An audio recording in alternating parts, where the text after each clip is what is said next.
बस्तर ही निताई की जय।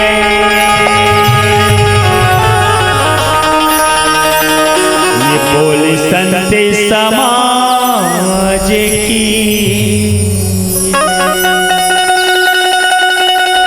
तो आवन संगवारी हो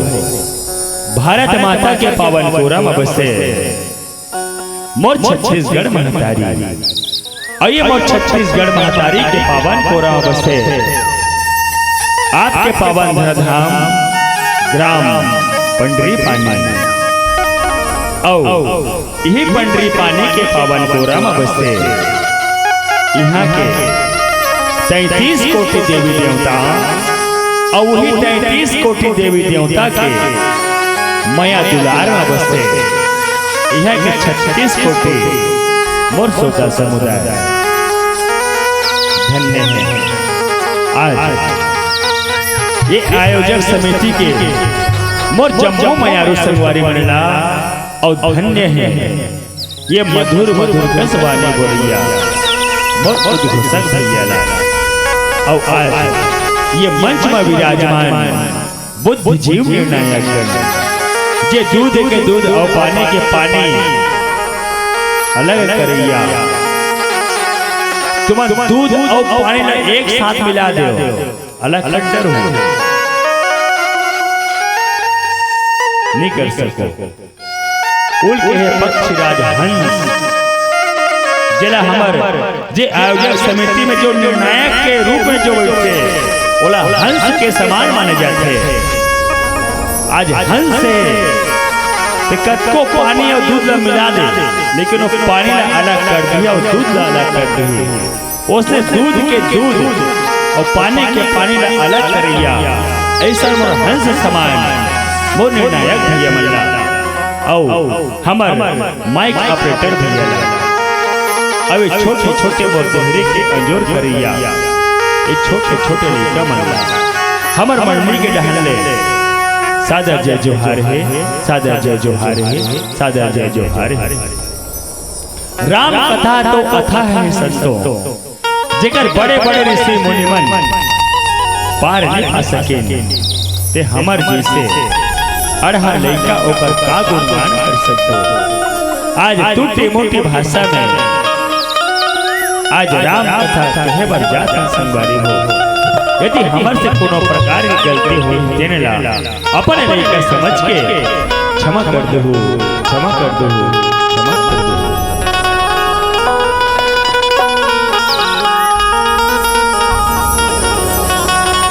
बोले सियापति रामचंद्र की जय। ये गुरु माँ देवी गुरु माँ देवता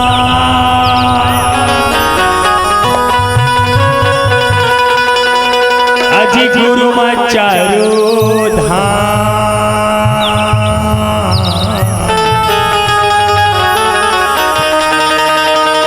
अजी भव सागर ले पार लगैया।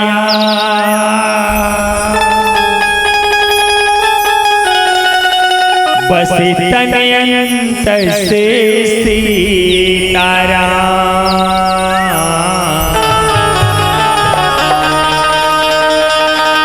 बस तनयंत से सीतारा। ये चारी लकर भी संगी साथी के ये कौआ जन्म ला पावे।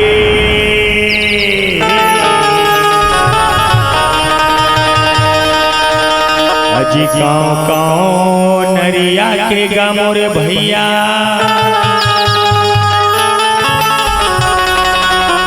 अजी जूठा पतेरीला खबे।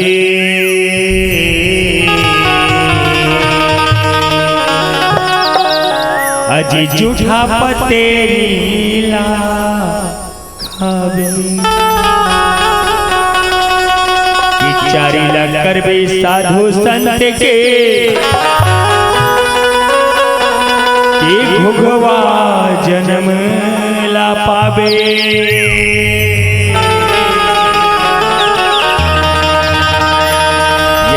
चारण सन आखी छटका के तहाँ अजी राते राते कुन्नारी आवे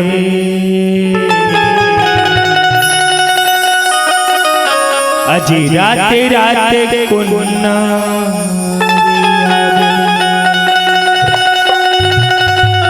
एकरे बरकत संतों आज मानुष तन पाहन का करो चारे निकल करबो का संगी साथी के का साधु संत के और वास्तव बात हमार कलयुग में ना वास्तव में चारित्र न भूला है लेकिन जेकर चारी करना है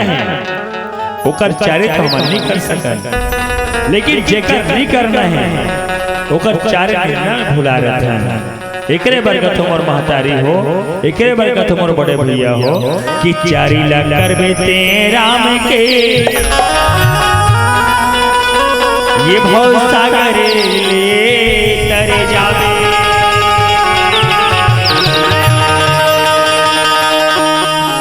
ये भव सागर ले तर के गा मोर भैया अजी नैया पहरे हो जावे ये नैया पहरे हो जावे बोल बंदेश्वरी मैया की बोल बस्तर हिरदाई की बोल शीतला मैया की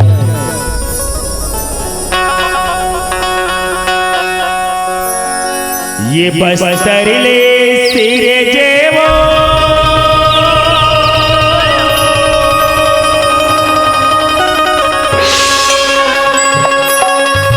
ये बस्तर ले सिरे जेवो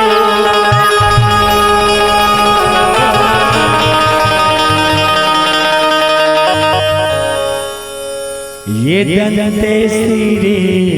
दाई मो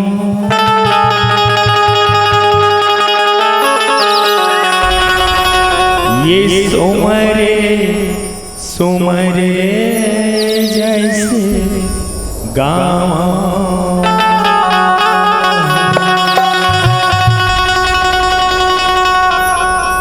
ये बस्तर ले सिरे जेवो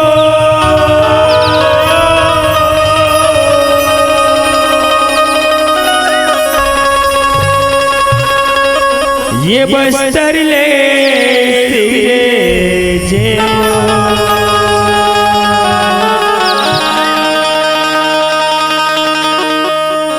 ये दंते सिरे दाई मो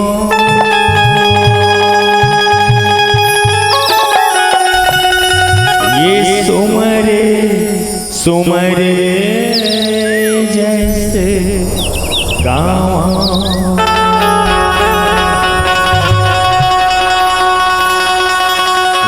सुन कर कले समुर रहे दिया भाती जाए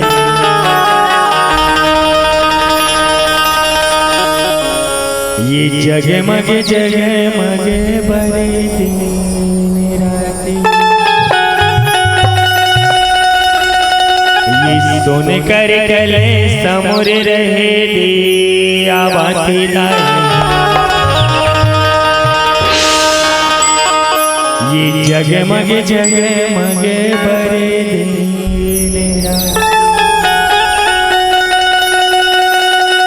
हो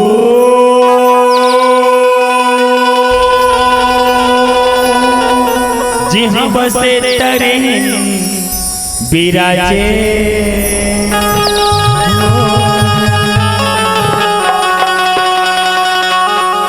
हो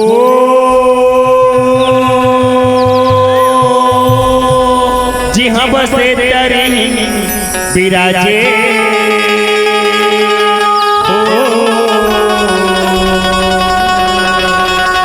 ये 33 कोटि देवी देवता बनोदाय ये गाँव के सिलसिला ये दे बुढ़ी मोरे मन ये 33 कोटि देवी के मैं ताल बंदुदाई, ये गांव के सिलसिला ये दे बूढ़े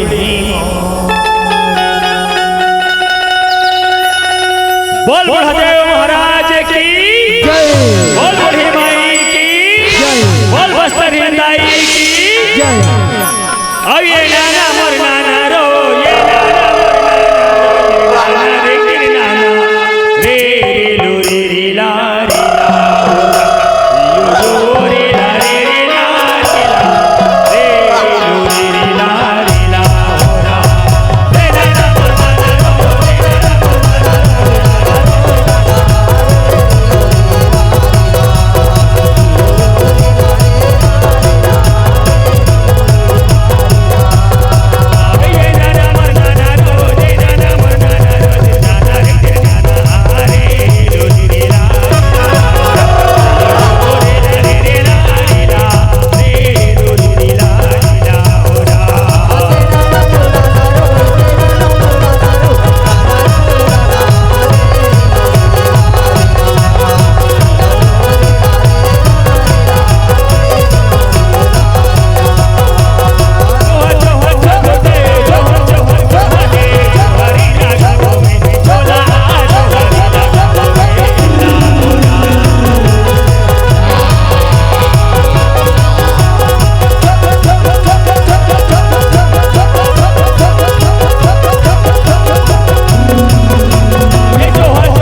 रीलो सगा मोरे रीलो रीलो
बोल बुढ़ादेव महाराज की जय, बोल शीतला माई की।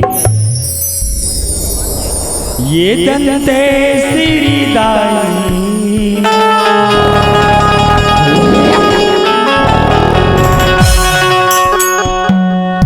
ये बसते तरे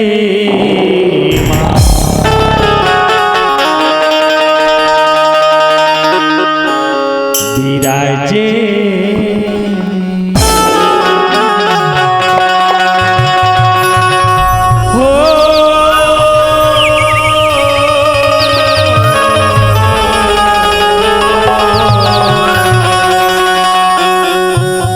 ये जननी जगदम्बा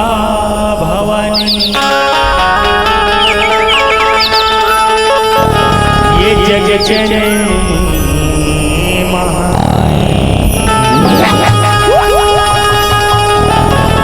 ये बसे तरे तोला कहीं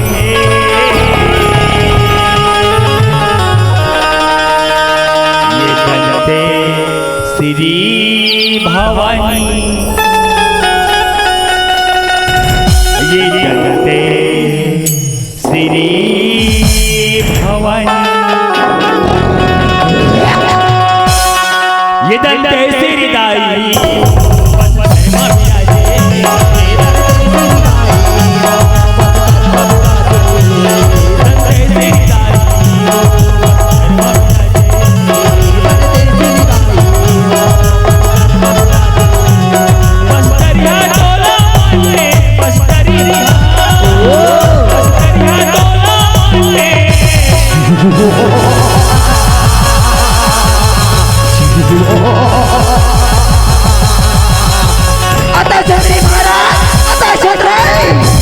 देख देख देख देख महाराज धराधान और हुए आवाज दे महाराज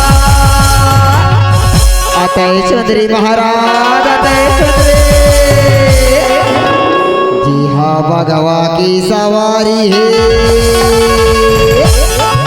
जी त्रिशूलधारी है औजी करने ने कटारी है देखो देख महाराज देखो देखो जी हाँ अटल कुंवारी है सुनो था स्मरा सुनो था इलाना तो पटरानी बना तो पटरानी बना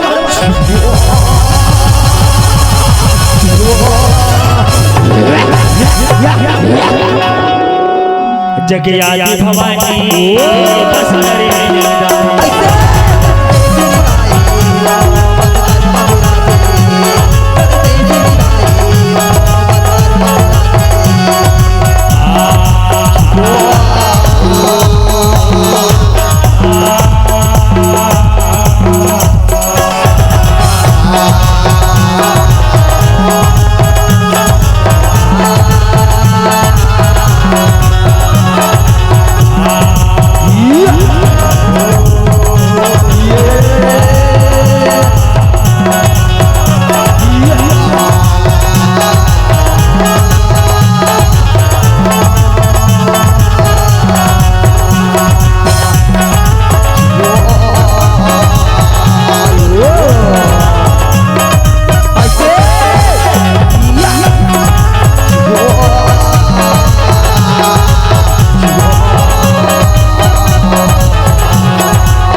तय मोर पटरानी बढ़ जा सदी मोर पटरानी बढ़ जा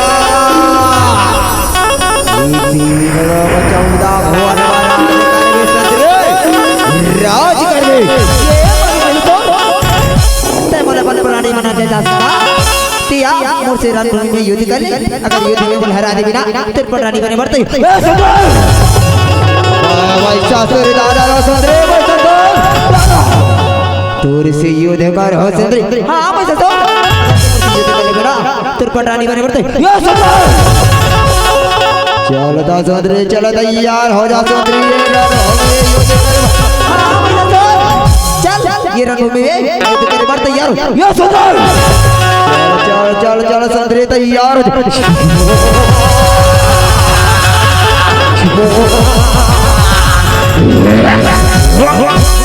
जगदम्बा दाई जग आदि भवानी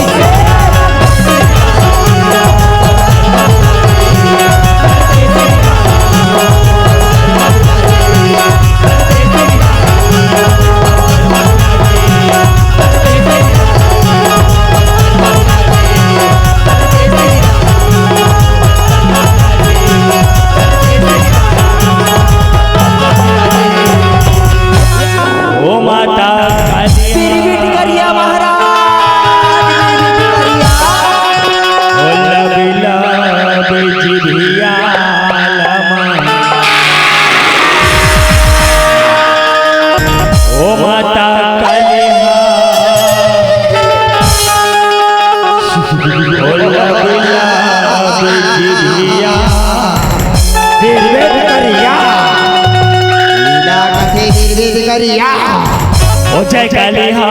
लब लब जिभिया लब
ये कुंवारे महीना माटी की दुर्गा गढ़ते रहते और ये कुंवारे महीना माटी की दुर्गा गढ़ते रहते और तोलया गोमा बैठा के दाई दिखाते रहते के दाई दिखाते रहते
दुर्गा मैया की बोल शीतला मैया की बोल काली मैया की। अब यही गांव के पावन माटी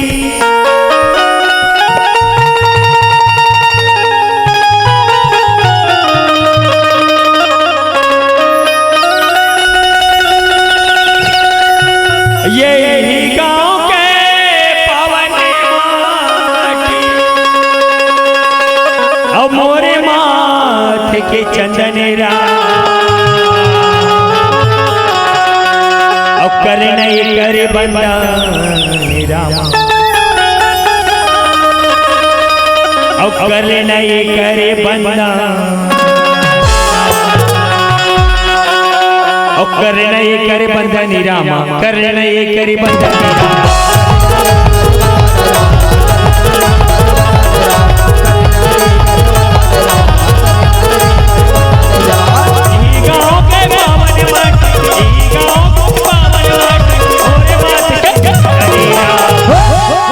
कल नहीं करे बंदा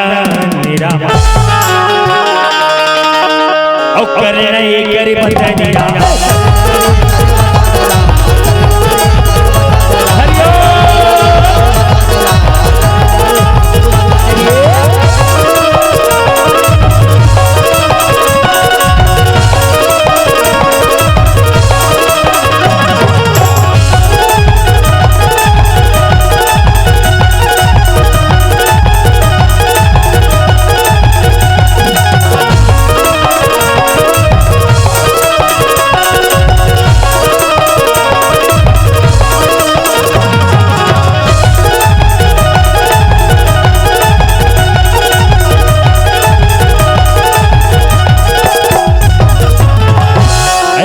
आज मर्यादा पुरुषोत्तम रामचंद्र है तो आज सारी सेना के साथ में आज जंगल जंगल आज चले वल्लभ सेना का सियारा आज ये त्रेता युग की कथा आज ये चार समाज के बीच में आज रजनवर जावत हो कहो नगा सियारा आज मर्यादा पुरुषोत्तम रामचंद्र है तो सारी सेना के साथ में आज चले वल्लभ सेना का सियारा ये बनवा श्री राम के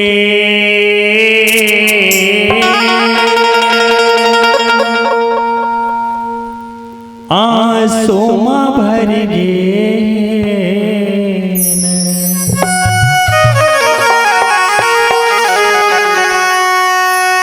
आज माता सीता के हरण हो जा रहे थे और महतारी हो आज बन बन परमात्मा राम को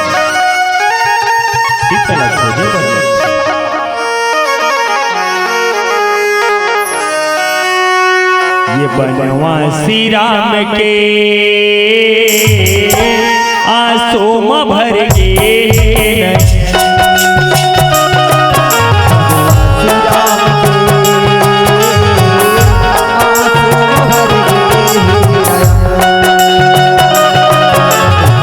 श्री राम के आंसू में भर गए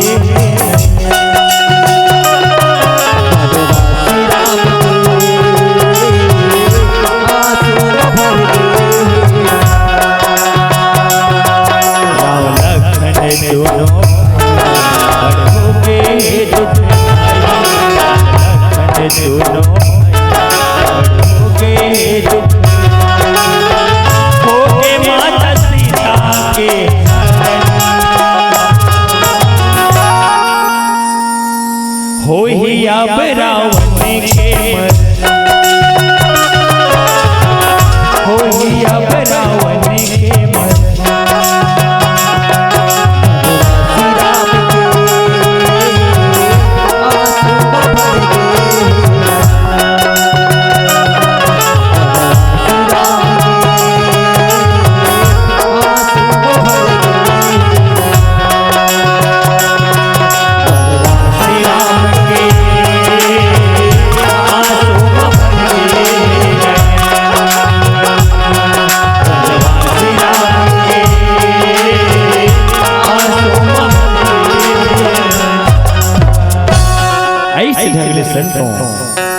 आज बीच जंगल में परमात्मा रामचंद्र है तो विचार बस करे पर लगे कहे कि हे हनुमान अब आगे क्या करबो कुछ तो उपाय बता भाई। हनुमान जी महाराज कहते कि हे प्रभु हे परमात्मा आज एक बार लंकापति राजा रावण ला समझौता वाले बात भिजवा देते प्रभु। आज माता जानकी जिला हरण करके ले गए हवे। यदि माता जानकी जिला ने सही सलामत वापस कर देते तो ये युद्ध ला आगे नहीं बढ़ा प्रभु। ऐसे ढंगले एक बार खबर भिजवा देते हो। ऐसा से मोर विचार आवे कहने लगा सिया राम जय सिया राम। परमात्मा कहते कि ठीक है हनुमान आज मैं एक बार लंकापति राजा रावण ला समझौता वाले बात जरूर भेजूंगा। यदि माता जानकी ला सही सलामत वापस कर देते तो ये युद्ध ला आगे नहीं बढ़ा कहने लगा सिया राम जय सिया राम। आज परमात्मा रहता कथे हे अंगद तेजा आज मैं तोरा शांति दूत बना के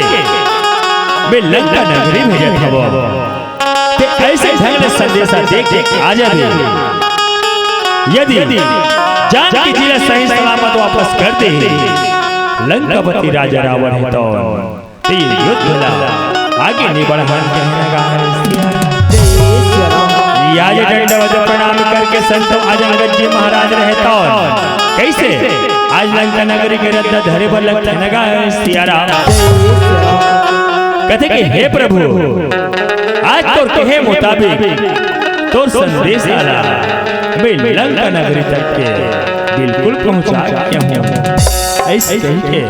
के बलक लगा सिया राम आज अंगद जी महाराज रहता कैसे लंका नगरी के रद्द धारे बलक लगा सिया राम जय सिया राम। हो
जी महाराज तो रावण के मंत्री मन आज देखे बर लगे लगा सियारा देखे कहते कि जा भाई आज ने लंकापति राजा रावण से इतना चाहत हो कहने लगा सियारा। लंकापति राजा रावण के मंत्री मन कहते ठीक है भाई हमार आज ले ते यही कर रहे हम जल्दी जाके आज लंकापति राजा रावण ला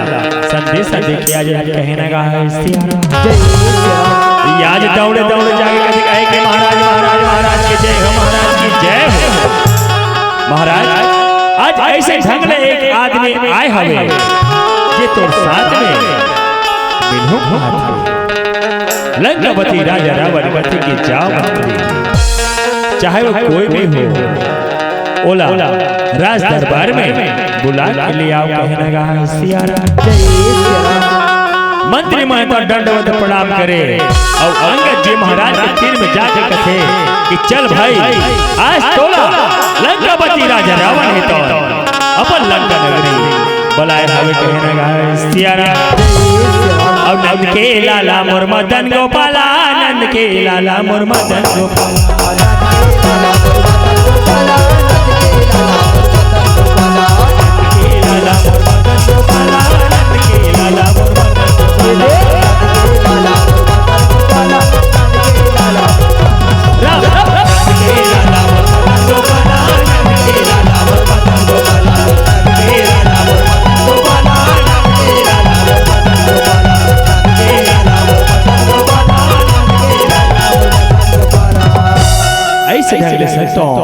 आज लंकापति राजा रावण के आज राज दरबार में अंगद जी महाराज तो आज पहुंचे सियारा। जैसे पहुंचे आज लंकापति राजा रावण तो आज अंगद जी महाराज के परिचय पूछे बर सियारा। लंकापति राजा रावण को थे कि कहां से आए हो और कहां जा रहे हो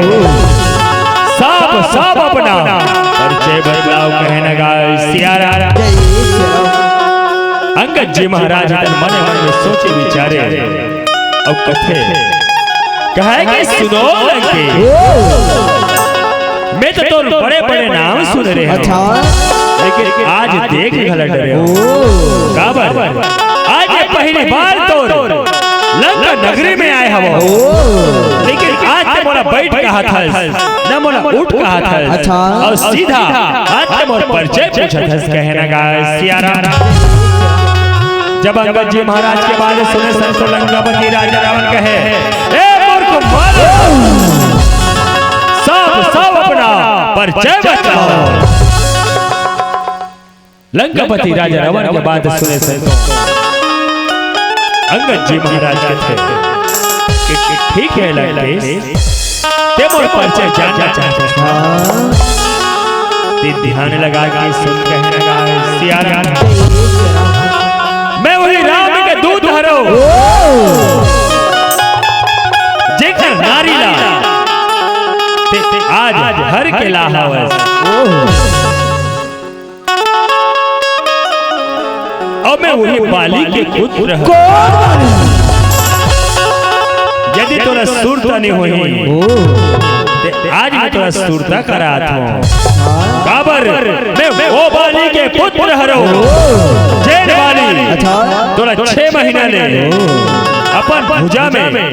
दबा के रखी कहने लगा सियारा।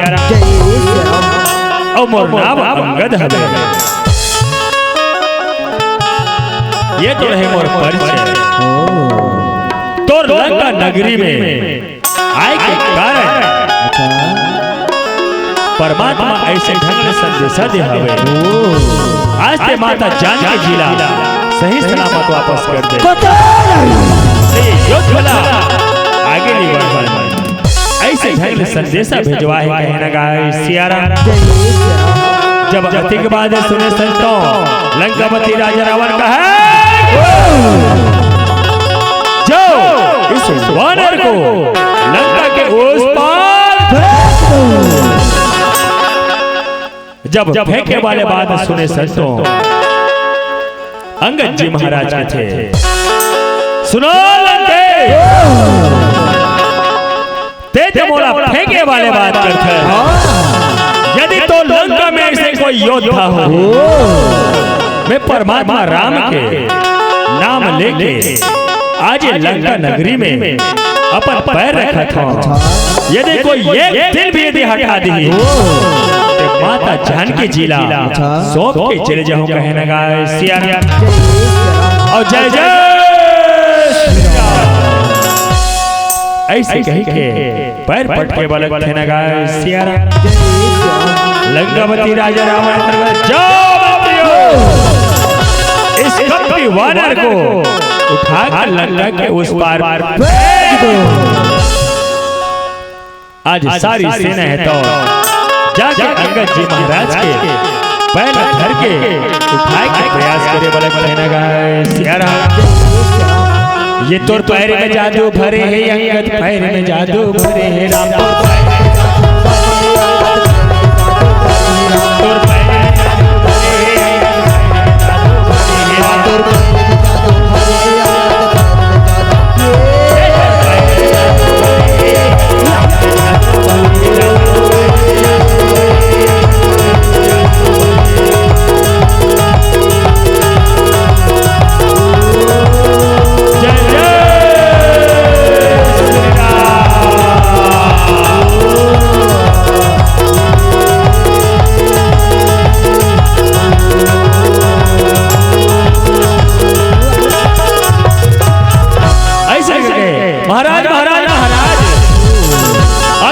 पैर में जादू है कि ऐसे का टोना है जे आज हमर उठा ले एक दिल भी अगर पैर में हटे कहने का सियारा ये आज लंकापति राजा रावण मने मन सोचे विचारे वाला के संतो आज वो लंका में अधिक बड़े बड़े योद्धा है लेकिन आज एक छोटे से वानर के ये पैर का बल नहीं हटा सकते है। ऐसे और पास में का बल है का ताकत है मोहन को जाके देखो कहे कि चलो मंत्रियों ऐसे कहे कि संतों आज चले बले कहने का सियारा आज अंगद जी महाराज के पैर में ना कोई जादू है ना ऊपर पैर में कोई टोना है संतों जादू तो परमात्मा के नाम में है जेकर परमात्मा के नाम लेवत आज बड़े बड़े बिगड़े काम भला बन जाते तो वही आज जय श्री राम जय श्री राम जय श्री राम आज राम राम के रट लगाए अंगद जी महाराज लंका नगरी में खड़े हवे एक कारण लंकापति राजा रावण के सारी योद्धा है तो अंगद जी महाराज के पैर एक दिल भी नहीं हटा सकेगा होना गा सियारा अंगद जी महाराज के पैर में कोई जादू है न कोई टोना है संतों जादू तो परमात्मा के नाम में है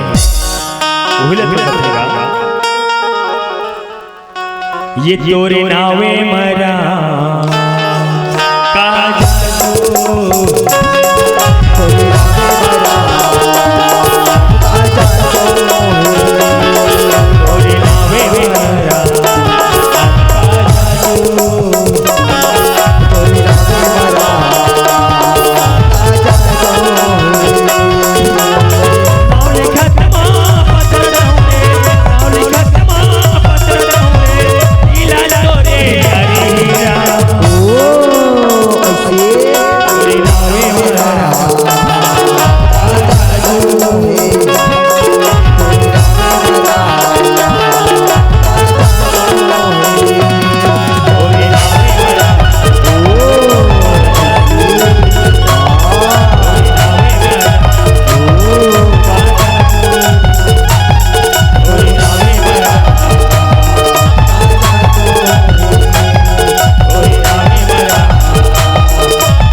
आज लंकापति राजा रावण है तो अंगद जी महाराज के तीर में आके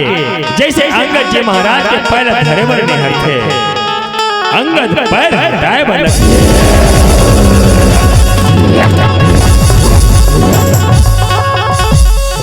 जैसे पैर हटाबो लगते अंगद जी महाराज ने कहा तो पैर पकड़ना है, जा परमात्मा राम के पैर पकड़ ले तो सारी गलती ला क्षमा करके कहने लगा सियारा। जब अधिक बात सुने संतो लंकापति राजा रावण का बार बार अपने उस प्रभु का नाम लेता है, तो जाओ अपने उस प्रभु को कह देना रणभूमि में तैयार हो जाए। कहने लगा सियारा आज परमात्मा के बारे में सोचो कहेगा हे प्रभु आज बैरी रावण ला मैं नाना प्रकार के समझाऊं, लेकिन आज मोर समझौता वाले बात का नहीं मानिस। चल जाके ये खबर ला परमात्मा ला बताना है कहे भाई आज लंका नगरी ले आज अंगद जी महाराज रहता निकले बलक सियारा वही का समय के मेरा सबका आज अंगद जी महाराज रहता कैसे लंका नगरी ले आज निकले बलक सियारा रामी रामैया लक्ष्मण के भैया रामी रामैया लक्ष्मण के भैया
जी महाराज रहता जाके दंडवत प्रणाम करे बोले सियारा जैसे प्रणाम करे संतों आज कथे कहे कि हे प्रभु मैं नाना प्रकार के आज लंकापति राजा रावण समझाए के प्रयास करे परमात्मा, लेकिन समझौता वाले बात ला आज नहीं मानी। हनुमान जी महाराज कहते कि हे प्रभु अभी बहुत होगी समझौता वाले बात, चलो अभी युद्ध ला आगे बढ़ाओ। कहने लगा सियारा आज परमात्मा कहते कि ठीक है हनुमान चलो अब रणभूमि में लड़े के तैयारी करो। कहने लगा सियारा आज भाई का समय के बेरा संतों आज सारी सेना है तो रणभूमि में लड़े बर तैयार हो बोले सियारा आज सारे देवता है तो आज चले बोले सियारा ये गौरी के लाला गजान दे आवे रामा ये गजान दे आवे ये गौरी के लाला गजान दे आवे रामा ये गजान दे आवे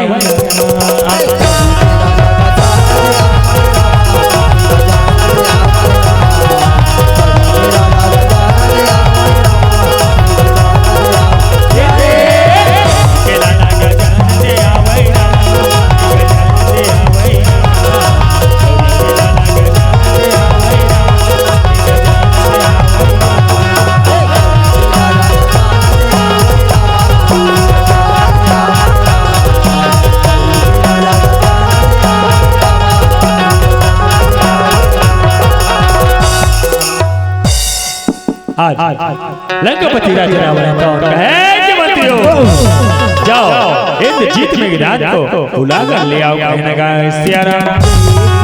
और वही समय कही बेरा में कहो राम ये मोर मंत्री का चले। और वही समय वही बेरा में कहो राम ये मोर मंत्री का चले।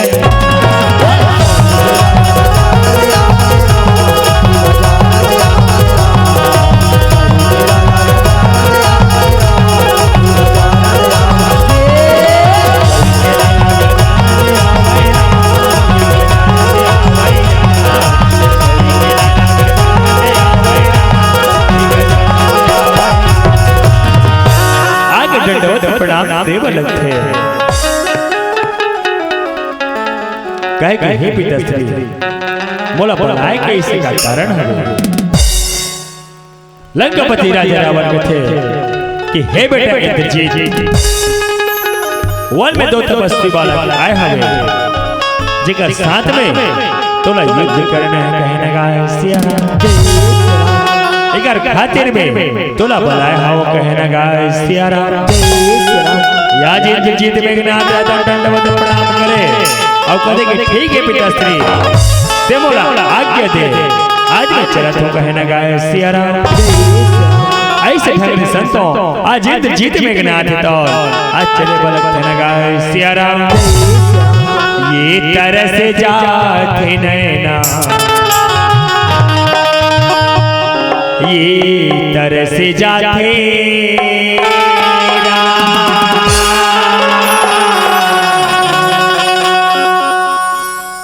ये तरस जाते नैना ये तरस जाते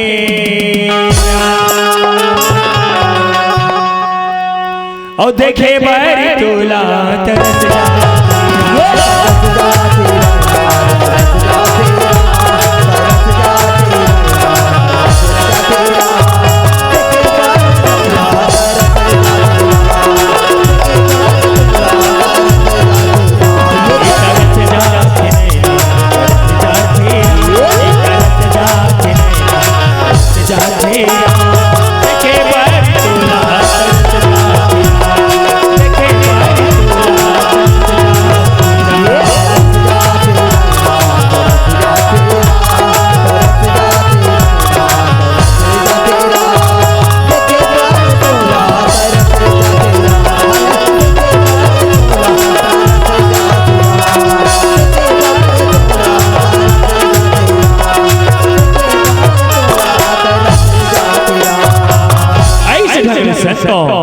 आज इंद्रजीत मेघनाद जाके आज रणभूमि में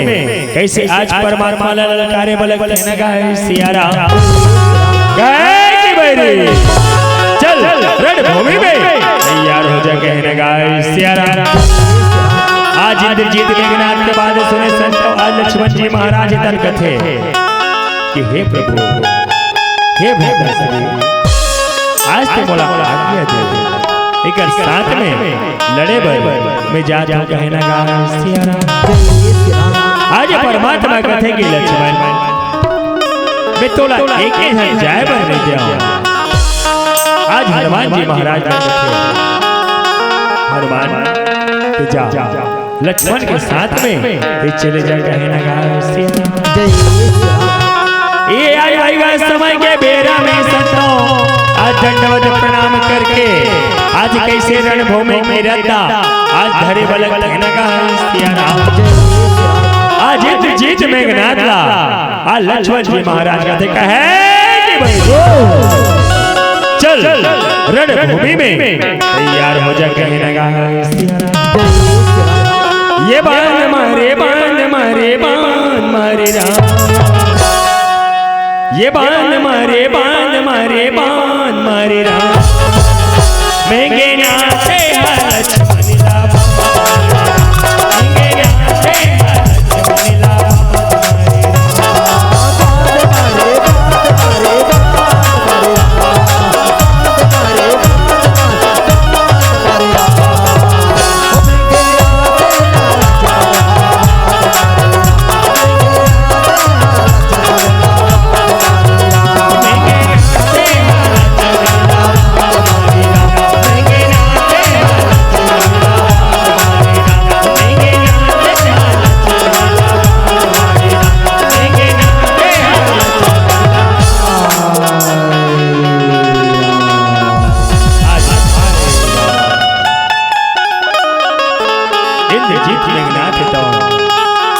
आज लक्ष्मण जी महाराज नाना प्रकार के उठाए के प्रयास करे बलत संतों, लेकिन लक्ष्मण जी महाराज तो सब चीज ला कांड बोंग के जरा शेष बसते ओहिला शेष कथे बर महतारी हो उस ये लक्ष्मण जी महाराज तो शेष अवतारे का होना गा सियारा एक जीत में गनाथ तो लक्ष्मण जी महाराज ला आज नहीं उठा सके। हनुमान जी महाराज तो जाके आज मूर्छा पड़े रहे लक्ष्मण जी महाराज ला आज उठा के परमात्मा करा आज लेके बलक थे नगा सियारा ये संगवारी माँ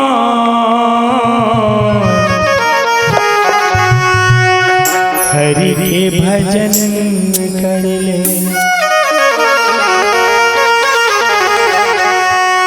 ये महतारी माँ हरि के भजन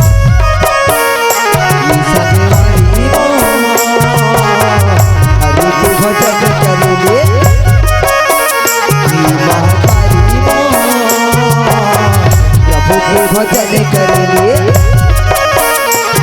संगवारी माँ हरि के भजन करेंगे महतारी माँ हरि के भजन करेंगे संगवारी माँ हरि के भजन करेंगे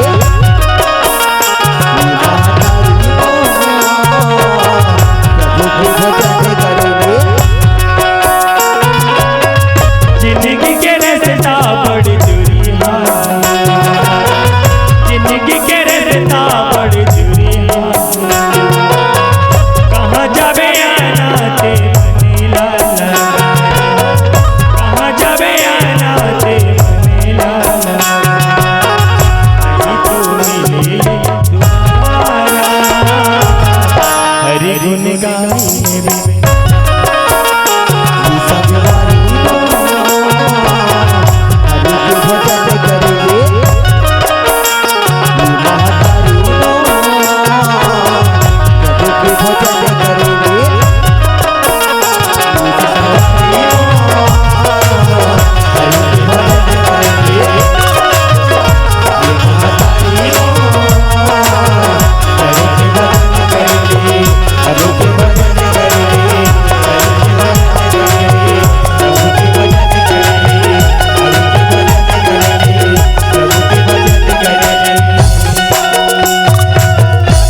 सारी सेना है तो लक्ष्मण जी महाराज के मूर्छा देखे संतों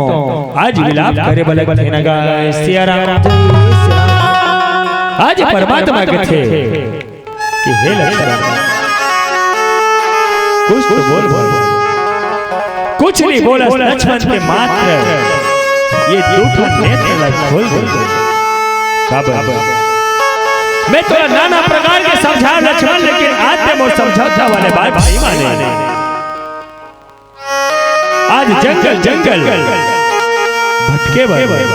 आज पर पाछे पाछे आगे लक्ष्मण लेकिन आज मैं अपन राय बदला काम मुग्ध कहूं लक्ष्मण कुछ तो बोल भाई कुछ नहीं बोला लक्ष्मण से मारते तू ठंडे खोल दे आज भी तो नाना प्रकार के समझा लक्ष्मण लेकिन आज के वो समझौता वाले बात नहीं मान सके लक्ष्मण यदि वो बात मानते थे कि आज ये दिन देखे बर नहीं पड़ते कहने का सियारा अब ये लक्ष्मण ते मोला ये लक्ष्मण ते मोला ये जन्म माते नहीं समझ सके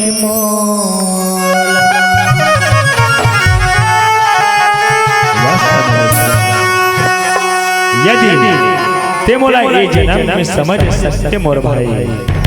या जंगल जंगल भटके बड़े मोर समझ नहीं आते ये लक्ष्मण ते मोला, ये लक्ष्मण ते मोला, ये जन्म माते हाँ नहीं समझ सके मोला, ये जन्म माते नहीं समझ सके मोला। ये लक्ष्मण ते मोला,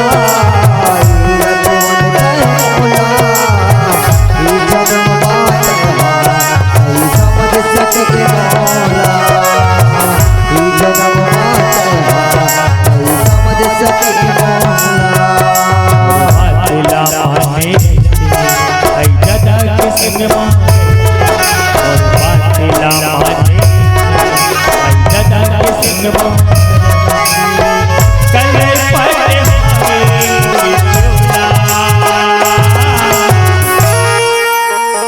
अब का बताऊं मैं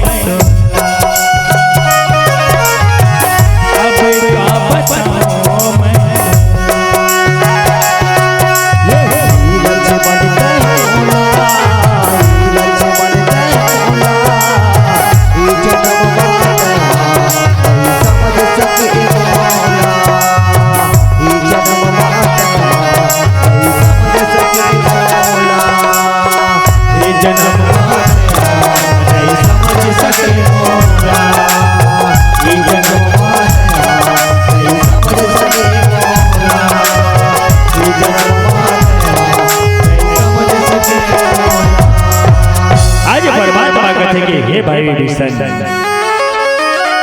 लक्ष्मण जी महाराज के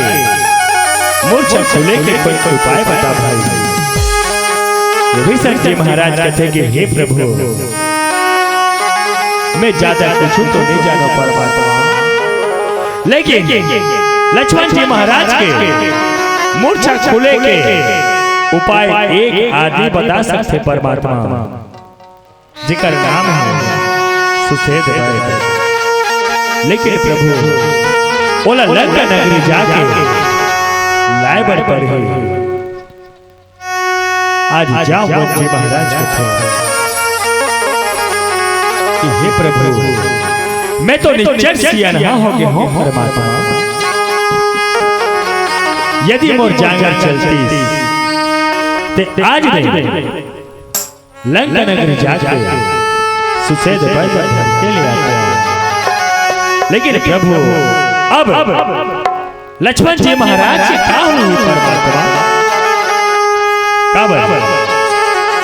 आज मोर आँखी में ऐसे कोई दिखत नहीं है जे लंका नगरी जाके सुसेद घर के लिए आए। प्रभु कब आज हमारी सारी सेना में ऐसे कोई है नहीं है, मोर आँखी में ऐसे कोई नहीं है प्रभु ये सुसेद बैठा लंका नगरी धर के ले आ सके। हमारी सारी सेना में ऐसे कोई है नहीं है, और आंखें में से कोई दिखे नहीं और कोई जाए नहीं सके। अब लक्ष्मण जी महाराज के का हुए प्रभु, अब ते जान तोर काम अति के बाद सुने सकते हनुमान जी महाराज थे कि जामवंत क्या कहते हो, जामवंत क्या कहते हो, जाकर बादल सागर प्रभु की एक इशारे पर लंका कर दूं। जामवंत जी महाराज कहते कि हे हनुमान मैं तोला लंका उलट पुलट करे बर नहीं आता हूं, मैं तो सुसेद बैठा कौन नहीं एक बारे में तो गोठा था और तेर करहा मोर सियान आदमी बन और करहा भरत परमात्मा कहते हनुमान के जा आज लंका नगर जाके ते सुसेद बैठला ते धर के लिए आके कहने लगा सियाराम ये आज दंडवत प्रणाम करके संतों हनुमान जी महाराज ने तो आज कैसे लंका नगर की रत धरे पर कहने लगा सियाराम ये अंजनी के लाला बड़ियल बेला लंका चले अकेला हो राम, अंजनी के लाला बड़ियल बेला लंका चले अकेला हो राम।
संतों आज सुसेद बैदला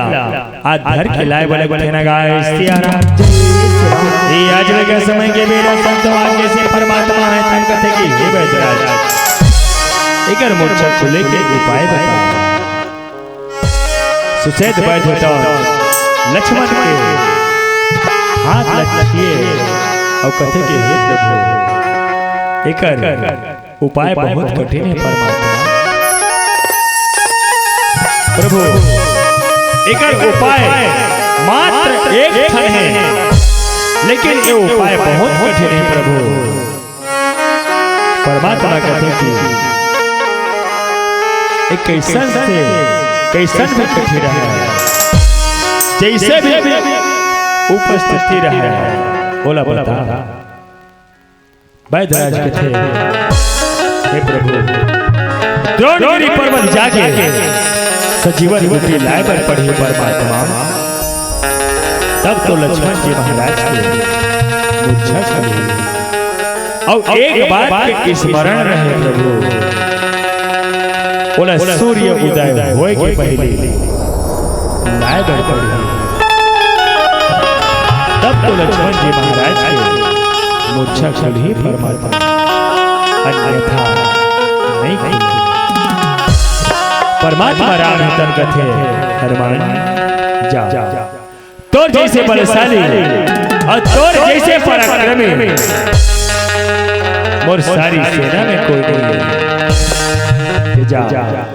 आज द्रोणगिरी पर्वत जाके सजीवन बुद्धि ले आवे लेकिन एक बात के स्मरण रहे बोले सूर्य उदय होए के पहले तोरा लायबर पड़ी कहना गाय सियारा ये आज दंडवत प्रणाम करके संतों आज कैसे द्रोणगिरी पर्वत के रद्द धरे बल कहना गाय सियारा जैसे द्रोणगिरी पर्वत के रद्द धरे बल के संतों रात कालीन के बेरा रहे आकाश मार्ग में हनुमान जी महाराज उड़ेवर थे मने मने सोचे विचारे बल थे कि मैं जाए बर तो जाता हूं यदि कहीं मैं सूर्य उदय होए के पहले सजीवन उठिला में निवास सकूं ते आज लक्ष्मण जी महाराज के का हो परमात्मा के का हो ये सूर्य वंश के का हो ये तीनों लोग 14 भुवन में आज हाहाकार मच गई आज फिर मने मने सोचे विचारे बल थे फिर आगू बढ़े बल कहना गाय हनुमान जी महाराज रहता जब फिर आगू बढ़े बल लगे फिर सोचे बल लगे कि वास्तव में मैं सूर्य उदय होए के पहले सजीवन कुटिला में लीला सको धिक्कार है मोर बलवा धिक्कार है मोर ताकत धिक्कार है मोर मुस्तवा ऐसे कह के संतों आज आगू बढ़े वाला कहना गाय सियारा आज रात्रि कालीन के बेरा में सूर्य देवला आज प्रणाम करे वाला थे संतों ओ सूर्य देवाय आज सोदा समाज हम सूर्य देवला कब प्रणाम करथन सुबह के टाइम लेकिन आज हनुमान जी महाराज रात्रि कालीन के बेरा में आज सूर्य देवला प्रणाम करे बर लगते काबर आज सूर्य देव जैसे रात्रि कालीन के बेरा में सूर्य देवला प्रणाम करे बर लगते श्रोता समाज तो आज सूर्य देव मने मने सोचे विचारे बर लगते आज हनुमान रात्रि कालीन के बेरा में आज मोला काबर सुर थे आज मोर पुकार काबर जब रात्रि कालीन के बेरा में जब सूर्य देवला पुकार करे बर लगे हनुमान जी महाराज तो सूर्य देव महाराज सोचे बर लगते हनुमान जी महाराज के बचपन के बाद आज सूर्य देव ने याद आए बर लगते मोर महतारी वो कदे करके बात है जब हनुमान जी महाराज है तो पलना में द्वार में झुलत रहे। जब सूर्य देवला देखते तो हनुमान जी महाराज तो आकाश मार्ग में उड़ा के सूर्य देवला अपन मुंह में दबा देते। तो आज वही करके बात आज सूर्य देव याद करे बल्लभ और महतारी हो कि आज रात कालीन के बेरा में ऐसे हनुमान का विपत्ति पड़ गए, ऐसे संकट आ गए। आज बोला रात कालीन के बेरा में आज बोला सुनता करत है। जब ये दुतिया लड़का रही से तब तो ये बोला मुंह में दबा दे ना जाने आज क्या कर दे। ऐसे कही के आज मन मन में आज सूर्य देव तो सोचे बल्लभ हनुमान जी महाराज तो सूर्य देव का प्रणाम करके आज ये बल्लभ कथे कि सूर्य देव ध्यान रखना इतना, सूर्य देव ध्यान रखना इतना, संकट अब सूर्य वंश पर है। लंका के नीच राहो द्वार अघात दिनेश अंश पर है। यदि मेरी सेवा से पहले, यदि मेरी सेवा से पहले तेरे किरणों का चमत्कार हुआ तो सूर्य वंश में सूर्य देव सचमुच अंधकार होगा, अंधकार होगा, अंधकार होगा। जय जय ऐसे कह के संतों आज आगे बढ़े वाला कहने का ये दुनिया में देव हजारों, ये बजरंग बली का क्या कहे। ये दुनिया में देव हजारों है, बजरंग बली का क्या कहे।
हनुमान जी महाराज पर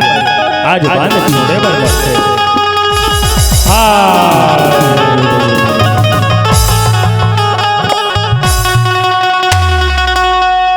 जैसे आज हाय राम कही आज गिरे पर भरत जी महाराज जाग रहे थे कि हे भाई कौन है कि आज मोर बड़े भैया परमात्मा राम के नाम लेवत है। हनुमान जी महाराज कहते कि हे भाई मैं वही राम के दूत हरो, मोर नाम हनुमान है।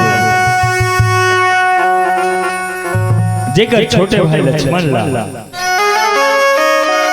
आज सत्य बात लगे हलो, जेकर मूर्छा जगाए खातिर मैं द्रोणगिरी पर्वत गिरे हैं, लेकिन लीला बोले सूर्य उदय होए के पहले आज परमात्मा तक पहुंचाना है।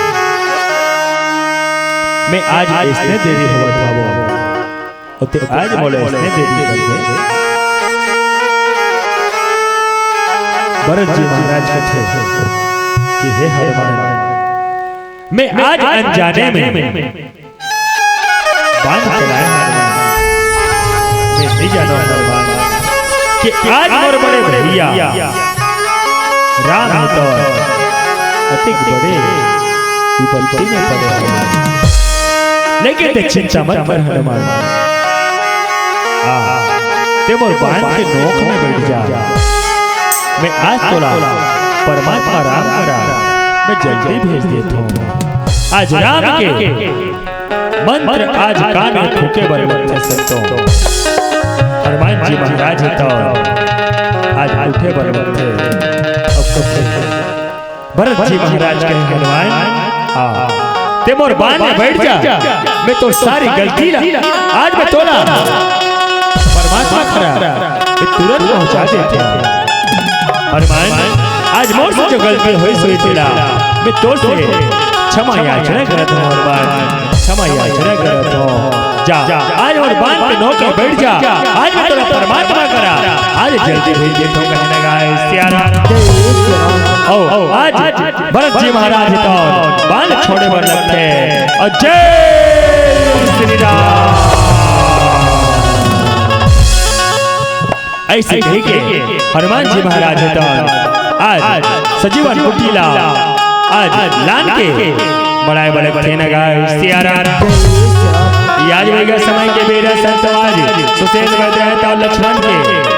नाक में आज सजीवन कुटीला सुभाए बलक के संतों हाय राम ऐसे कह के लक्ष्मण जी महाराज तो उठे बलक बने गाय सियारा आज सारी सेना है तो खुशी मनाए बलक के लक्ष्मण जी महाराज दंडवत प्रणाम करे बने बने गाय सियारा ये भागे जागे जी हमरो भागे जागे राम ये भागे जागे जी हमरो ये भागे जागे जी हमरो भागे जागे राम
जैसे लक्ष्मण जी महाराज तो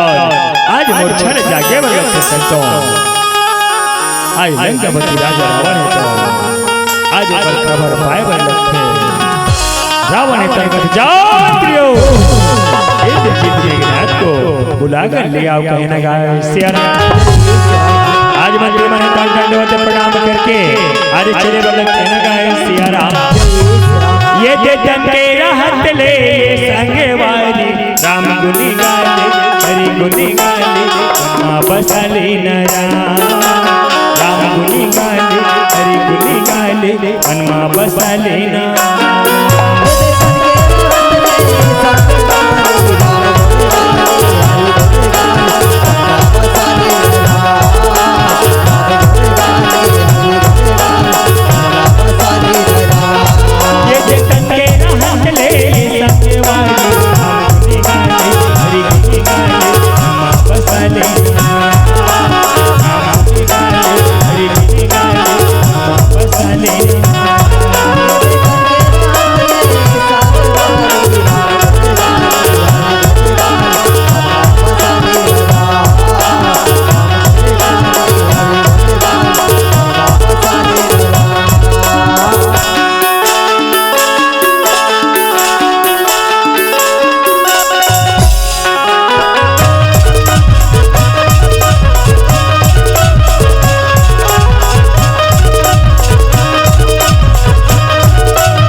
जाके दंडवत प्रणाम करे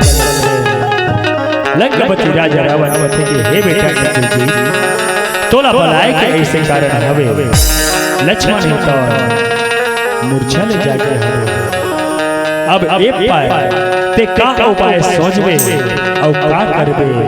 ते जान तोर काम जाने कहे न गाय सियारा इंद्रजीत मेघनाथ दंड कहते कि ठीक है पिता श्री आज मैं ऐसे काम करे बर जात हूं जे कल के सूरज राम लक्ष्मण ओकर सारी सेना नहीं देख पाए आज मां निकुंभला देवी के मंदिर में मां कुल देवी के मंदिर में जाके मैं यज्ञ की तैयारी करूं कहने गाय सियारा इंद्रजीत मेघनाथ तांबे से आज दंडवत प्रणाम करके आज चले बोले कहने गाय सियारा ये दया कर यारा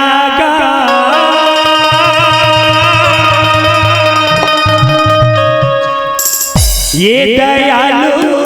कहते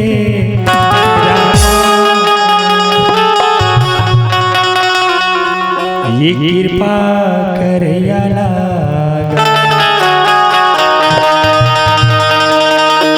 ये कृपालु कहते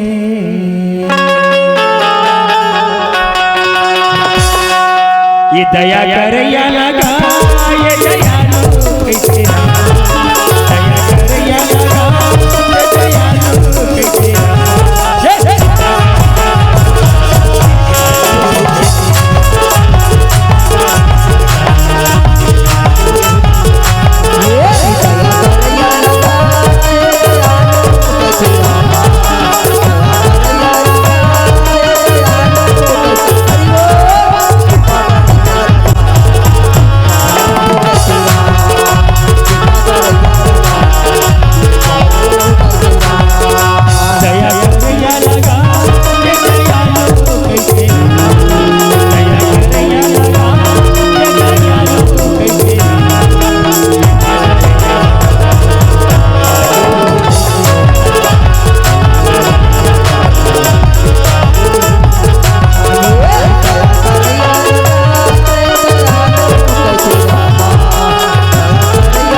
इंद्रजीत मेघनाथ तो यज्ञ करे वाले आज विष्णु जी महाराज से कहे कि हे प्रभु जो मंदिर दिखा थे जी हम आज धुआं निकलत हवे वो इंद्रजीत मेघनाथ तो यज्ञ करत हवे यदि इंद्रजीत मेघनाथ के यदि यज्ञ सफल हो जाए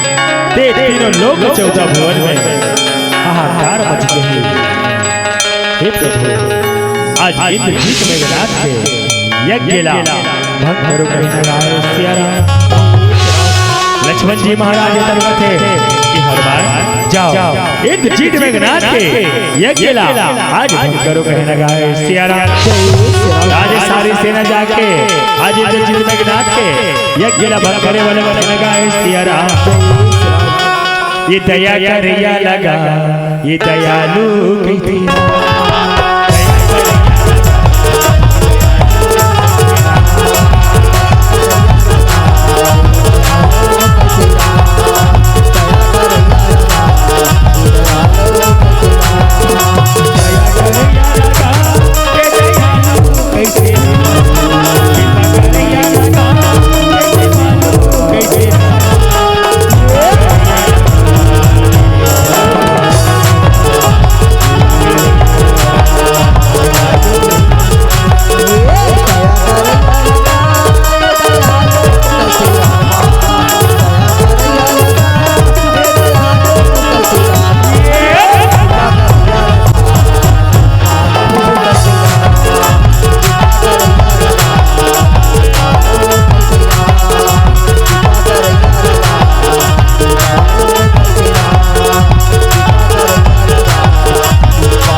किया मेरे विध्वंसी, अरे किसने किया मेरे विध्वंसी, खत्म कर दूंगा उसको सारा का सारा। आज इंद्रजीत मेघनाथ को ओकर सपना ओकर ध्यान लगे डोला सारी संतों अंत में ओकर यज्ञ कुंड में पानी ले रुको को आज ओकर यज्ञ के लाभ करे वाले बलना गाय सिया राम जय श्री राम। एति रणभूमि में लक्ष्मण जी महाराज का थे कि बैरे चल तैयार हो जा कहेगा सिया राम जय श्री राम। इंद्रजीत मेघनाथ के थे कि भाग्य ने उस बार बचा दिया पर इस बार बचा ना पाएगा, भाग्य ने उस बार बचा दिया पर इस बार बचा ना पाएगा। मेरे इस शक्ति से तुझे यमलोक पहुंचा, चल तैयार हो जा कहना गाय सिया राम। लक्ष्मण जी महाराज का थे चल बैरी तैयार हो जा कहना गाय सिया राम। लागो तोर पैया राम रमैया लागो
ऐसे संतों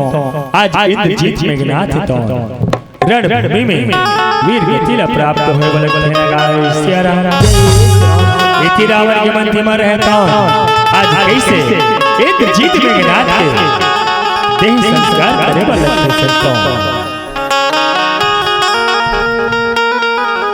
आज रावण के मंत्री में तो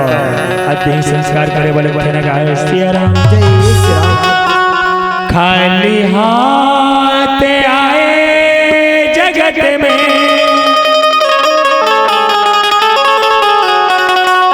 ये खाली हाथ जा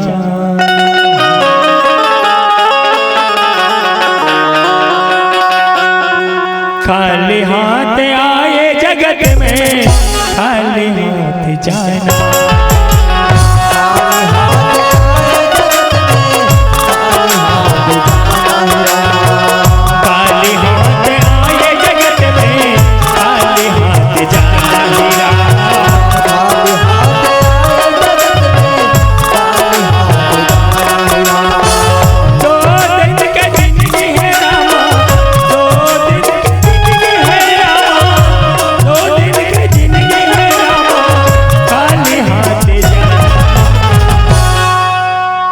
लंकापति राजा रावण आज महाराज आज विराजमान हुए बड़े बड़े संत लंकापति राजा रावण के मंत्री बनकर देखा है कि महाराज इंद्रजीत मेघनाथ तो आज रणभूमि में वीर गति प्राप्त हो गए कहना गाय सिया ये खाली हाथ ये खाली हाथ आए जगत में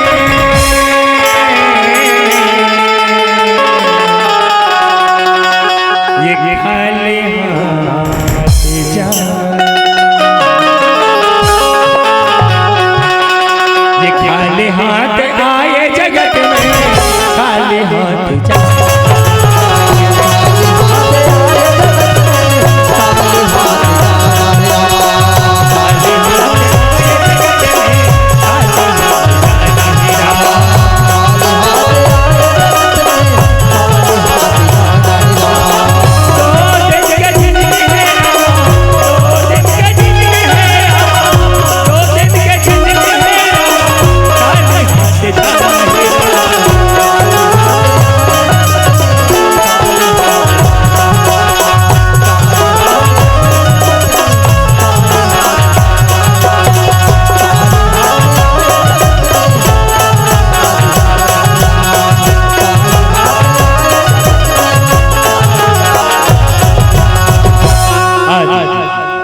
मंत्री मन के थे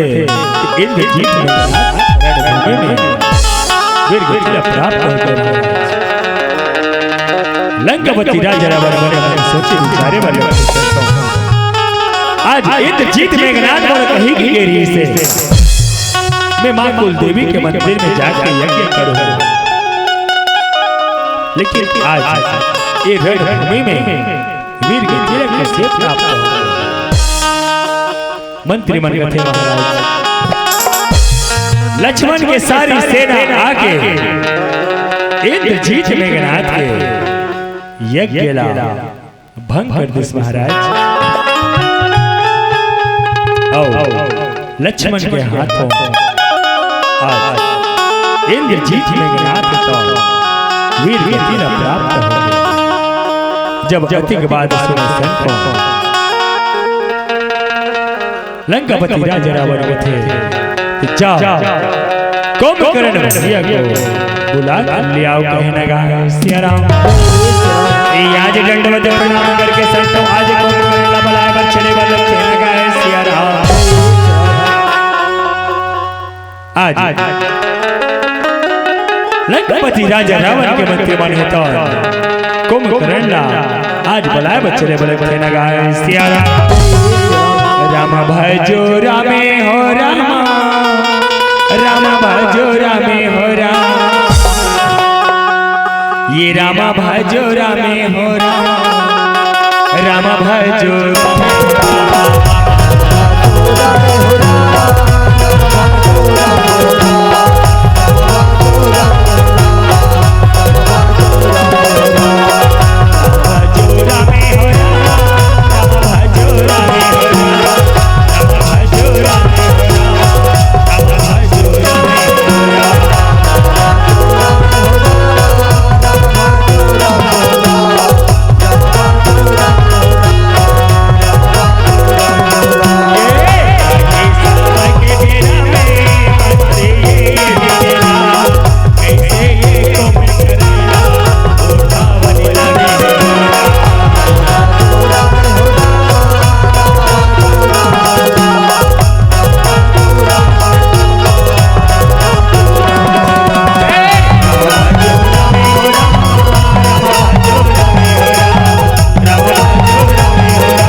कुंभकर्ण तो निद्रा अवस्था में हावे लंकापति राजा रावण को थे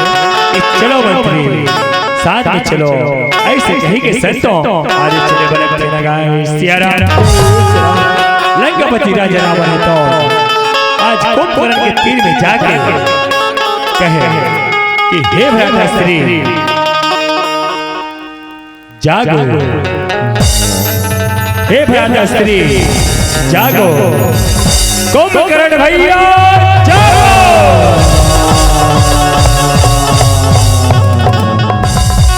कुंभकर्ण रहता संतों निद्रा अवस्था में रहे, लेकिन लंकापति राजा रावण अब क्या करे। लंका के सारे योद्धा आज वीर गति प्राप्त होते थे, अब बच गए कुंभकर्ण वो 25 का बराबर, वो तो 6 महीने के सुतई गए। आज कुंभकर्ण कहते कि हे भ्राताश्री मोला जगाए के ऐसे का कारण हवे। लंकापति राजा रावण कहते कि हे भ्राताश्री तोला जगाए के कारण ऐसे है मोर भाई कि वन में दो तपस्वी बालक आए हवे जेकर साथ में तोला युद्ध करना है, कहने लगा सिया राम। लंकापति राजा रावण के थे कि आज लंका के सारी योद्धा एक एक करके पूरा आज वीर गति प्राप्त हो गए। अब बच गए मात्र दोनों जन। कुंभकर्ण मने मन में सोचे विचारे वाले थे आज लंका में अति बड़े बड़े योद्धा से जे आज एक एक करके वीर गति प्राप्त हो गए। यहाँ तक के हमारे बड़े बड़े भाई खरदूषण यहो मन वीर गति प्राप्त हो, लेकिन ये मन कोई नहीं समझ सकी। आज ये बैरी रावण जैन अबोध अबोध बालक समझा थे, वो तो पार ब्रह्म परमेश्वर है। यदि एकर बात यदि मेरी मानो ते आज बोल नहीं कर मान करी एकर से का एकर हाथ में मरो, मैं परमात्मा राम के हाथ में मरू हूं ते मैं मुक्ति ला पाजो। कहे ठीक है भरतश्री ते मोला आज्ञा दे और रणभूमि में आज कुंभकर्ण तो चले बोले थे ना सिया राम ये दशरथ के लाला तोला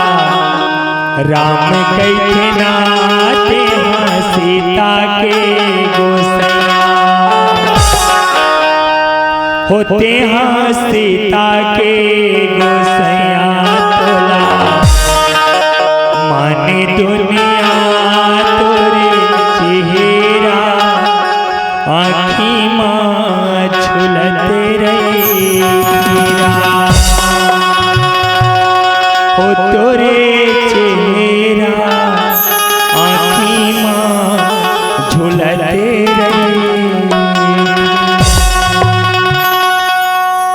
दशरथ के लाला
कुंभकर्ण आगे का है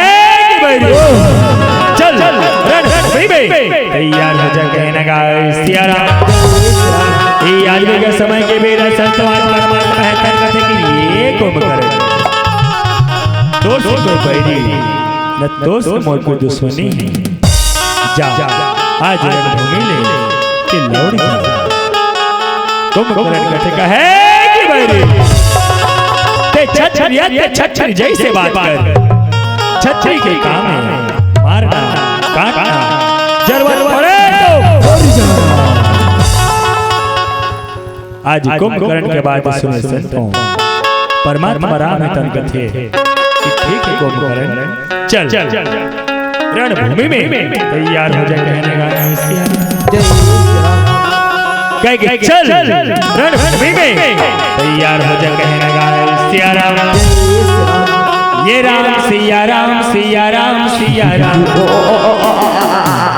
और राम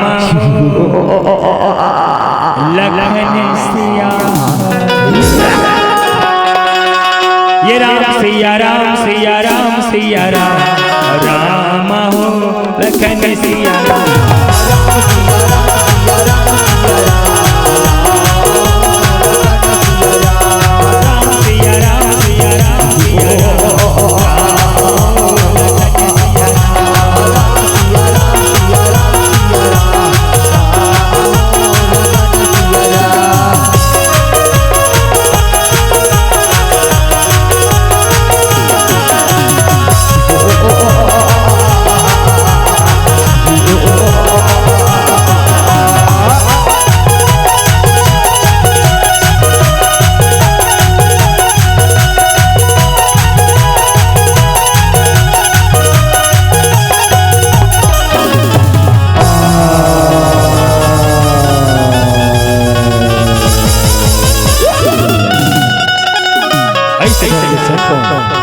कुंभकर्ण रहे तो आज रणभूमि में वीर विद्या प्राप्त होए वाले थे। रावण के मंत्री बने तो कुंभकर्ण के देह संस्कार करके लंकापति राजा रावण आज खबर बताए बर चले बोले सिया राम ए आज का समय के बेरा संतवाज मंत्री बने तो खबर बताए बर कैसे आज चले बोले सिया राम रावण के मंत्री बने तो आज लंकापति राजा रावण खबर बताए बर चले बोले सिया राम ये तोला मोला सब न जाना है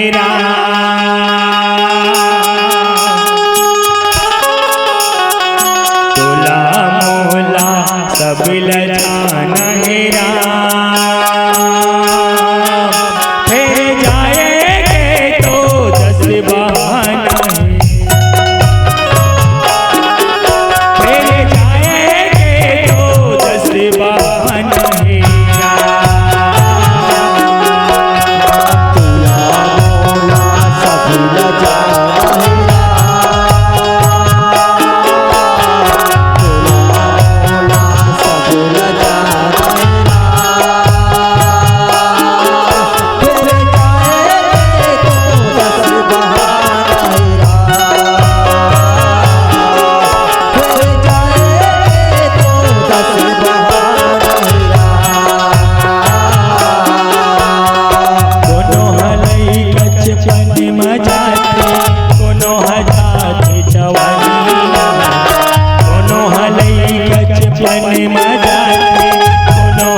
आज जाके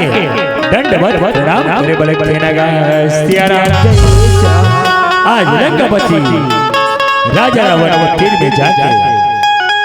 कहे हे प्रभु हे परमात्मा आज कुंभकर्ण है तो रणभूमि में वीर गतिला प्राप्त हो गए कहने सिया राम जब जतिक बात सुने संतों लंकापति राजा रावण था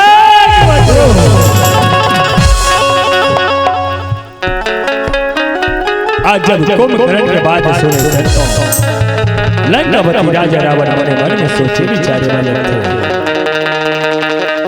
अब लंका के सारे योद्धा एक एक करके आज वीर गतिला प्राप्त हो जाते संतों आज लंकापति राजा रावण थे कि चलो रणभूमि में चलेंगे तैयारी करो कहने सिया राम ये आज वही समय के बेरा संतवान लंकापति राजा रावण रहे तो कैसे आज रणभूमि के रत्न धरे बल बचन गाए सिया राम यदि परमात्मा है तो कैसे आज चले बल बचन गाए सिया राम ये दशरथ के लाला दशरथ के लाला हृदय मोहिरा तेहाया जा सवरिया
आज लंकापति राजा रावण रहता आज परमात्मा के तीर में जाके ललकारे बड़े बड़े नगाड़े सिया राम चल रणभूमि में तैयार हो जा के नगाड़े सिया राम आज परमात्मा कहते कि हे रावण आज ही मितोला एक और मौका देता आज ही मोर शरण में आ जा मैं तो सारी गलती ला क्षमा कर दूं कहे ना सिया राम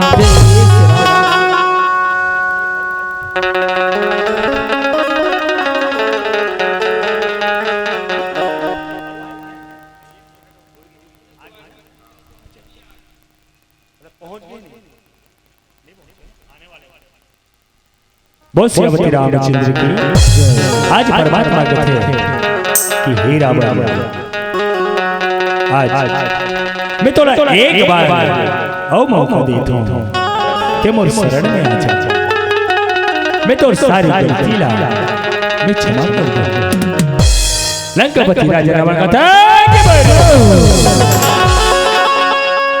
यदि मोला तोर शरण में आना कृष्णा ते में कब के आ चुके होते हो काबर यदि अंगद जी महाराज ते यदि अंगद लाते आज लंका नगरी भेजे यदि तोर शरण में आना रतीस ते में वही दिन तोर शरण में आ जाते लेकिन ते क्षत्रिय जैसे बात कर काबर तोर जैसे वीर पुरुष ला ऐसा बात शोभा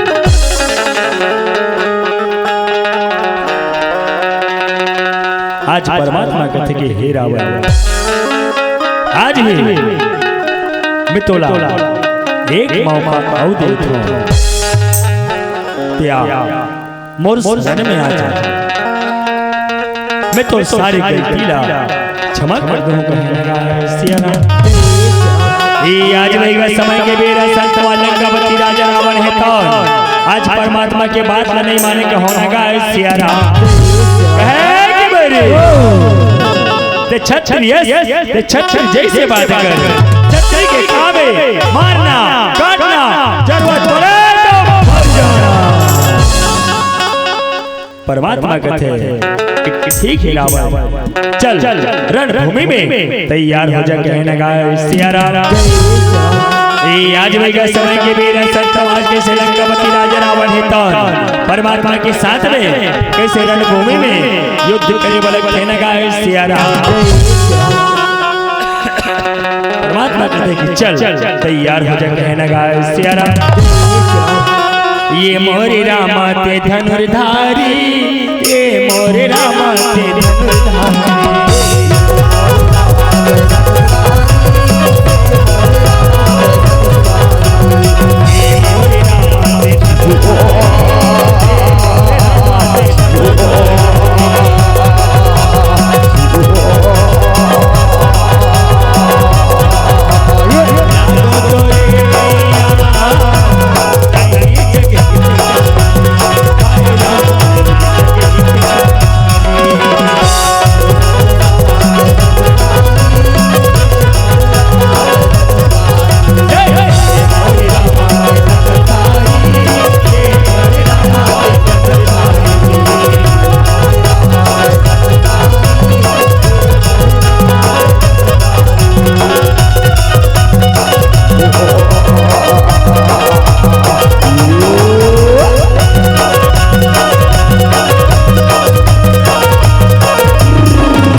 ऐसे ढंग से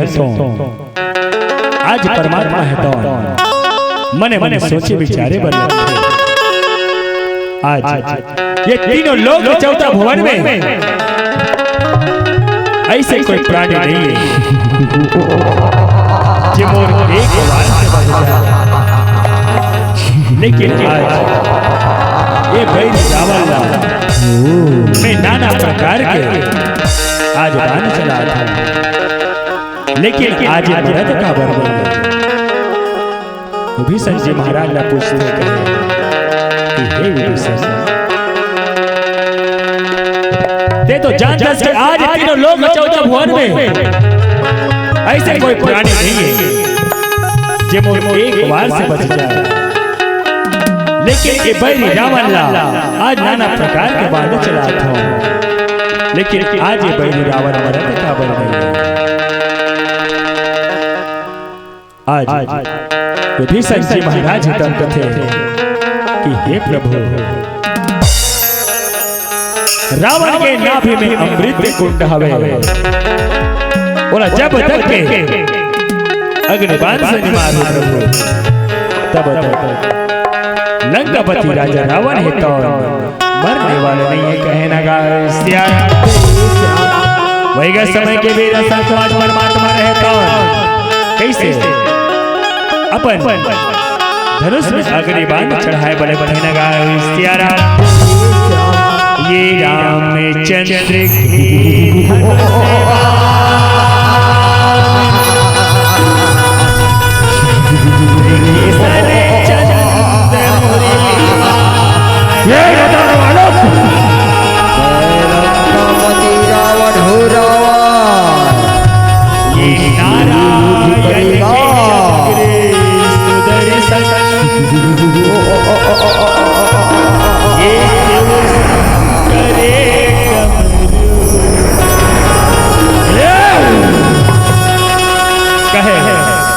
सुनो दशरथ,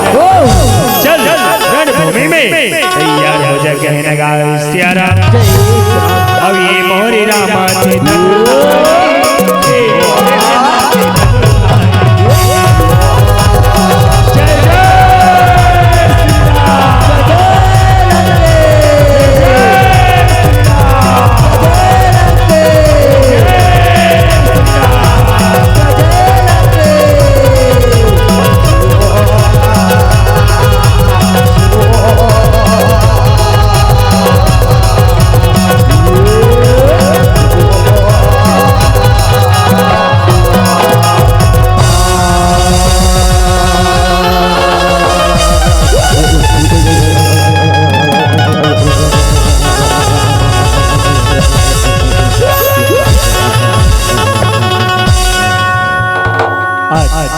लंकापति राजा रावण है तो मूर्छा होकर जमीन में गिरे वाले परमात्मा राम है तो कहते कि हे भाई लक्ष्मण कि जा लंकापति राजा रावण के राजनीति पूछने आ जाए। लक्ष्मण जी महाराज तो जाके कहते कि हे रावण अपना राजनीति बदलाओ, हे रावण अपना राजनीति बदलाओ, हे रावण अपना राजनीति बदलाओ। लंकापति राजा रावण है तो अपन राजनीति नहीं बताए बनने के संतों। लक्ष्मण जी महाराज आगे कहते कि हे प्रभु लंकापति राजा रावण है तो मोला अपन राजनीति नहीं बताया। परमात्मा राम कहते कि हे लक्ष्मण ते कदे डहर खड़े होके लंकापति राजा रावण के राजनीति ला पूछे। लक्ष्मण जी महाराज कहते कि हे भ्राता श्री हे प्रभु मैं तो लंकापति राजा रावण के सिर डहर खड़े होके ओकर राजनीति ला पूछे हबो। परमात्मा कहते कि लक्ष्मण रावण पंडित के जाते ब्राह्मण के जाते यदि ओकर पैर तरफ खड़े होके ओकर राजनीति ला पूछे रहते ते वो जरूर बता देते। परमात्मा राम है तो जाके लंकापति राजा रावण राजनीति पूछे वाले कहे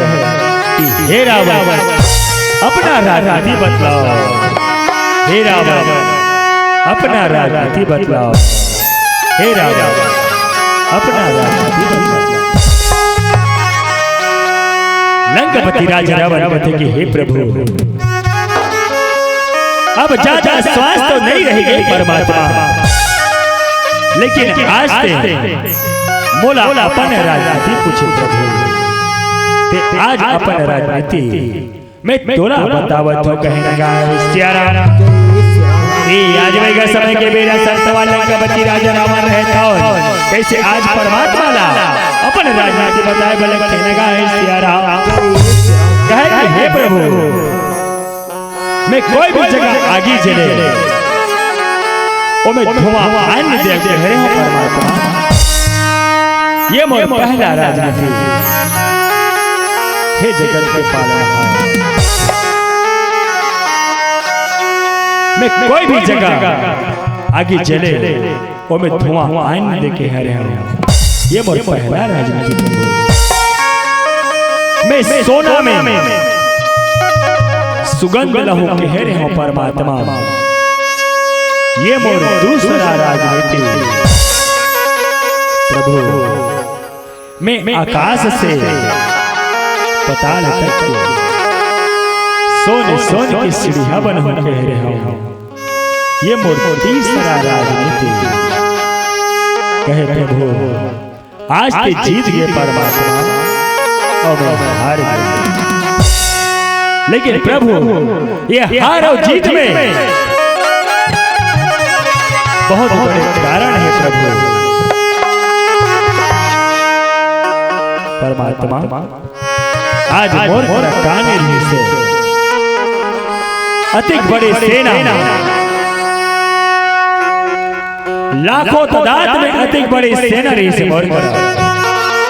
मोर सेना के सामने में तो वानर सेना तो एक चुटकी के समान रही से प्रभु। पर भी परमात्मा आज तक जीत गए, लेकिन ये हार और ये जीत में ये सेना के कोई काम नहीं है परमात्मा। आज तक जीत गए मैं हार गए, लेकिन एक बहुत बड़े कारण है प्रभु। मैं ये नहीं कहा कि मोर का बड़े जाए सेना रही तो सेना छोटे ये हार और जीत में चाहे मोर बड़ा लाखों तादाद में मोर सैनिक रही से तो छोटे से वानर सेना रही से ये हार और जीत के एक कारण सेना नो है परमात्मा। सोदा समाज आज मरे के डेरा में आज लंकापति राजा रावण है तो एक वास्तविक बात बोलते, एक सही बात छोटा समाज आज समझो ये बात। एमे परमात्मा जीत गया और रावण हार गया, लेकिन एमे कोई सेना के महत्व नहीं। आज लंकापति राजा रावण कहते प्रभु ते जीत गए और मैं हार गया परमात्मा। ये बहुत बड़े कारण है, वो कारण कौन है प्रभु? मात्र एक छोटा समाज, एक परमात्मा ते जीत गए, मैं हार गया, लेकिन इनमें बहुत बड़े कारण है। वो कारण का है परमात्मा एक भाई प्रभु आते 14 वर्ष के वनवास बन लेकिन आज तो लक्ष्मण ने महाराज तो छोटे भाई आज तो 1 घंटा पर तो नहीं छोड़ी परमात्मा। आज लक्ष्मण जी महाराज है तो 1 घंटा के आधा घंटा पर तो नहीं छोड़ी प्रभु परमात्मा। तोर भाई तोर साथ है और मोर भाई मोर खिलाफ है, एक कारण प्रभु आज के जीत गए और मैं हार गया परमात्मा, जीत गए और मैं हार गया। आज ये हार और जीत में ये बहुत बड़े कारण मात्र एक भाई है प्रभु, एक भाई। लंकापति राजा रावण के कई भाई से सोता समाज, लेकिन एक भाई का वर्ग ही बोला समझ जाओ वो भाई कौन है। वास्तव बात सुनता हूं, यदि इंद्रजीत मेघनाथ जब यज्ञ की रचना करी, यज्ञ करे मां निकुंभला देवी के मंदिर में जाकर यज्ञ करे के चालू करी। यदि इंद्रजीत मेघनाथ के यज्ञ यदि विभीषण जी महाराज है तो यदि आज भंग नहीं करवाती, यदि कहें इंद्रजीत मेघनाथ के यज्ञ सफल हो जाती संतों, आज अखिल ब्रह्मांड में इंद्रजीत मेघनाथ ला कोई हरा नहीं सकती संतों। एक कारण विभीषण जी महाराज जाना रही से ओकरे बर तो लक्ष्मण ने केस के ऊपर यज्ञ लभन करो। आज इंद्रजीत मेघनाथ के मरे के उपाय कौन बताए श्रोता समाज? विभीषण जी महाराज जब आज तीनों लोग 14 भुवन में ऐसे कोई प्राणी नहीं है जो परमात्मा के एक बांध से बच जाए, लेकिन लंकापति राजा रावण ने एक बांध का 10 बांध का 30 बांध, जब 30 बांध भी लंकापति राजा रावण पर परमात्मा छोड़े वाले थे सौदा समाज, पर भी लंकापति राजा रावण ने तब विभीषण जी महाराज ने कहते उपाय बता। विभीषण जी महाराज कहते कि हे प्रभु, लंकापति राजा रावण के नाभि में अमृत के कुंड है, जब अग्निबाण से निवार है तब तक लंकापति राजा रावण तो मरने वाला नहीं। ऐसे आज लंकापति राजा रावण मरे के उपाय कौन बताए श्रोता समाज? कौन बताए? भीषण जी महाराज ओकरे बाबा आज मरे के बेरा में लंकापति राजा रावण है तो वही बात कहते प्रभु आज जीत गए परमात्मा अबे हार गए। अब हार और जीत में एक बहुत बड़े कारण है एक भाई प्रभु तोर भाई तोर साथ है परमात्मा अमर भाई मोर खिलाफ है एक कारण ते जीत गए प्रभु और आज मैं हार गया ते जीत गए प्रभु और मैं हार गया। जय ऐसे कहकर संतों आज गान की आगे बढ़े सिया राम। तो अब संतों अंतिम एक भजन के साथ आप सबसे विदाई रावण के मंत्री बने तो आज देह संस्कार करे बड़े सिया राम। आयु के समय के वीर संतों आज लंकापति राजा रावण के देह संस्कार करे बड़े सिया राम। परमात्मा कथे हनुमान जा आज भीषण जी महाराज ना रात तिलक सौंप से कहने लगा सिया राम।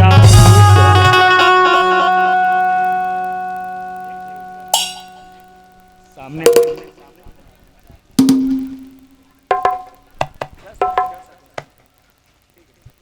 आज भीषण जी महाराज ना आज राज तिलक कहने लगा सिया राम।